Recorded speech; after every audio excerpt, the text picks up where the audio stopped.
Welcome to the second lecture in this module.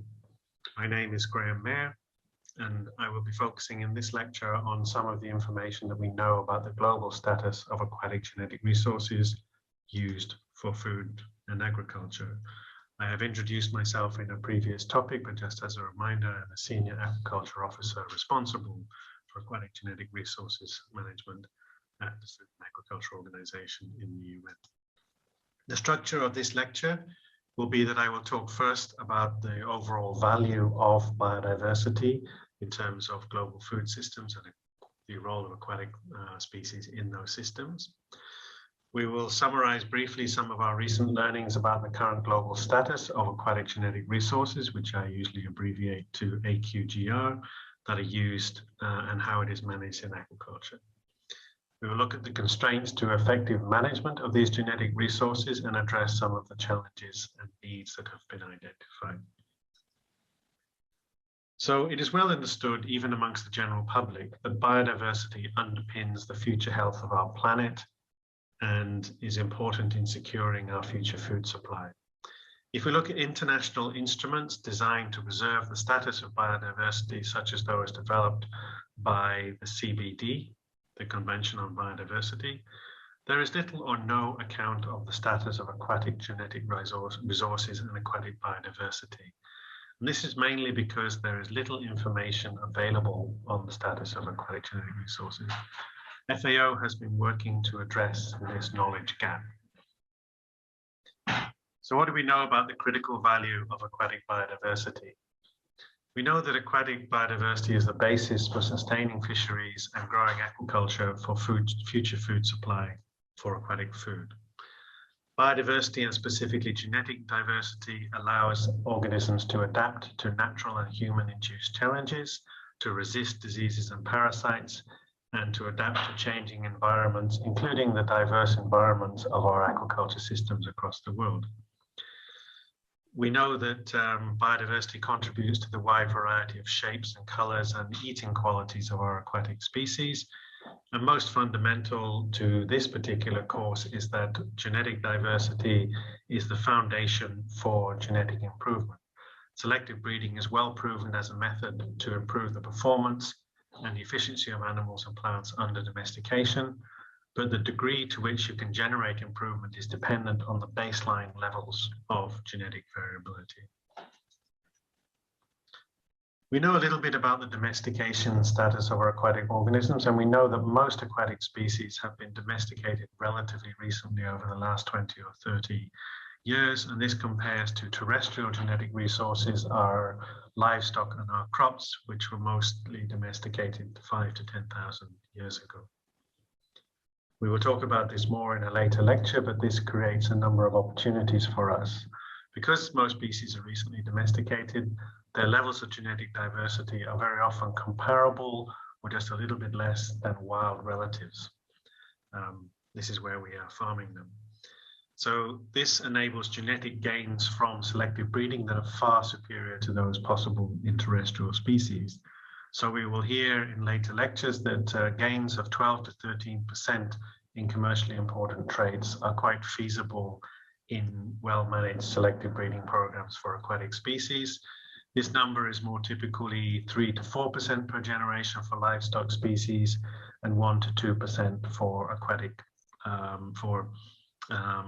terrestrial crops. And this is because they have been domesticated for so long and some of the genetic variation has been lost. What we know about the state of the world's aquatic genetic resources today has come a lot from a global assessment that was done by FAO, which was published in 2019 under the title of The State of the World's Aquatic Genetic Resources for Food and Agriculture. So I will now summarize some of the key findings from this report. The basis of the report is that we received country reports in response to questionnaires from 92 separate countries.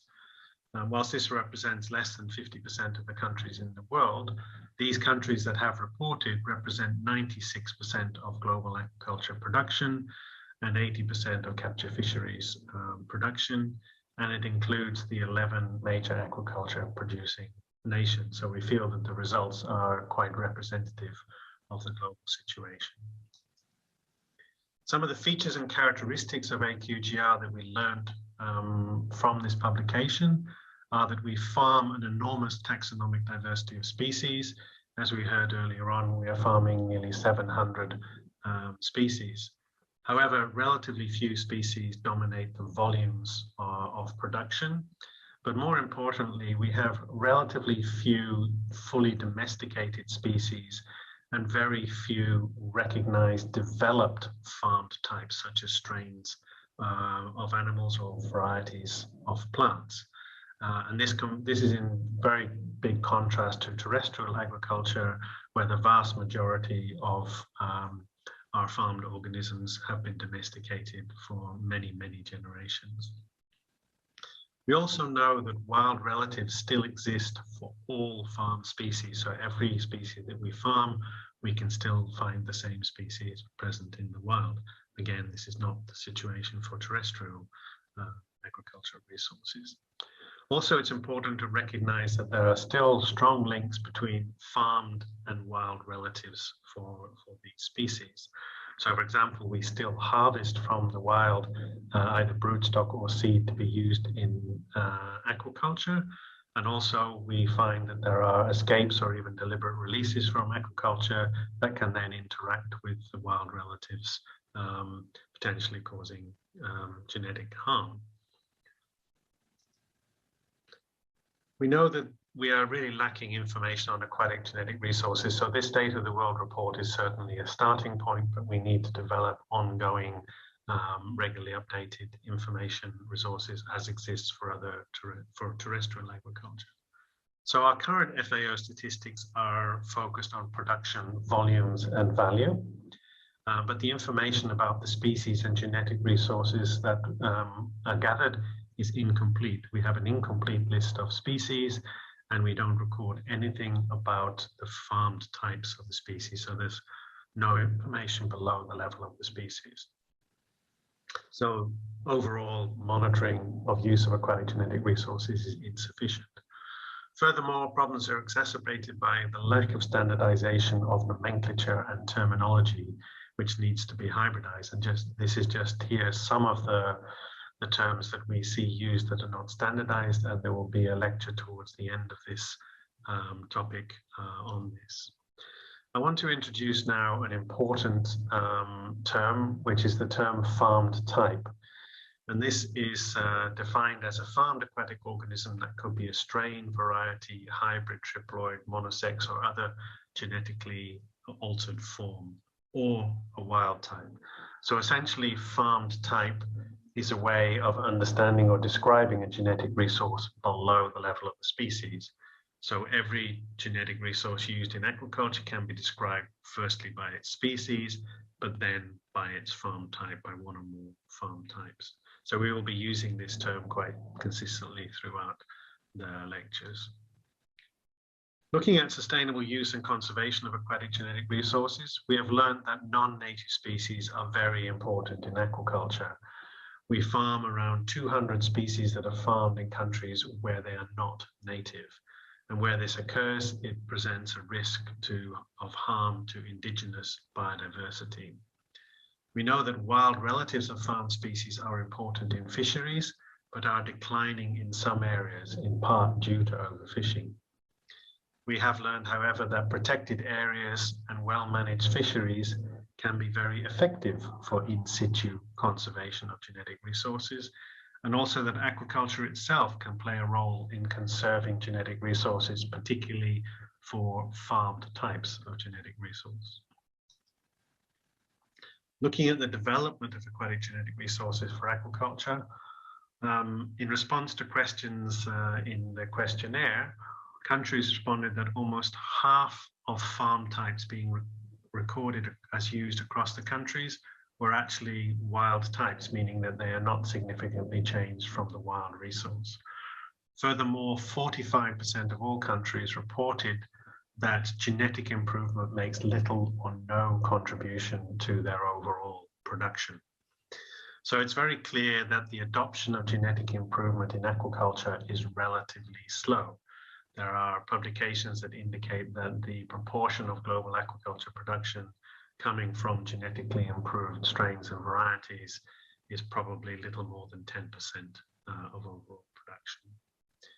We know that numerous genetic technologies exist, but there is not a full understanding of the benefits and risks of the applications of this technique and these techniques, and when it is most appropriate to use a particular technique.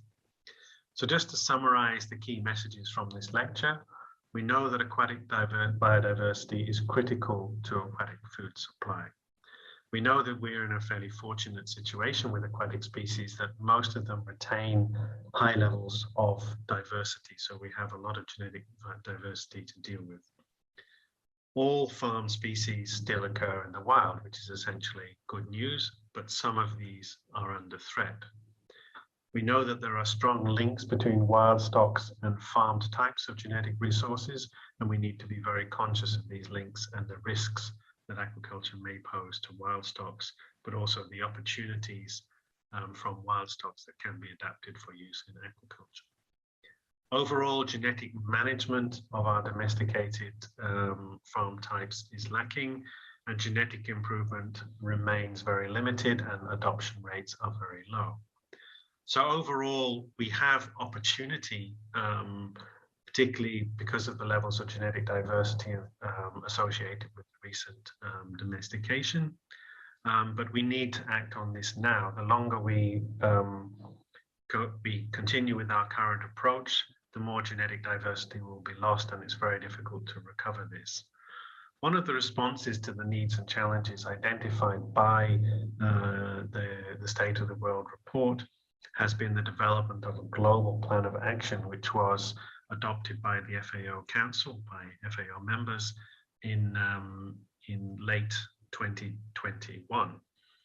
This global plan of action will be the subject of a later lecture, and is an important framework for moving forward, and it will include obviously work on genetic improvement. So I'd like to thank you very much for your attention, and I will see you again in later lectures.